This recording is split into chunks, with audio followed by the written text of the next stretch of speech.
இன்றைக்கி என்ன ஸ்நாக்ஸ்? 5 மணி ஆனால் வீட்டில் எல்லோரும் கேட்க ஆரம்பிச்சிடுறாங்க. அப்படி கடுப்பாகி 10 நிமிஷத்தில் போய் செஞ்ச ஸ்நாக்ஸ் தான் இது.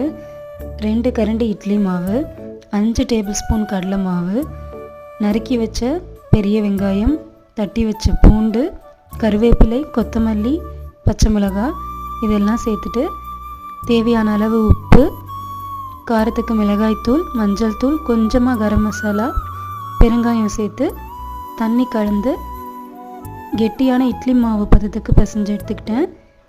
தேவையான அளவு பேக்கிங் சோடா சேர்த்துட்டு எண்ணெயில் பொரித்து எடுத்தோம்னா நல்லா புஷ்ஷுன்னு உப்பி வரும். இட்லி மாவு சேர்க்குறனால இதோட டெக்ஸ்சர் சூப்பராக இருக்கும். இதில் பொடியாக நறுக்குன அரைக்கீரை இல்லைன்னா சிறுகீரை கூட சேர்த்து செய்யலாம். ஈவினிங் டீயோட சாப்பிட அல்டிமேட்டான ஸ்நாக்ஸ். நீங்களும் ட்ரை பண்ணி பாருங்கள். வீடியோ பிடிச்சிருந்தா மறக்காமல் சப்ஸ்கிரைப் பண்ணிக்கோங்க. தேங்க்யூ.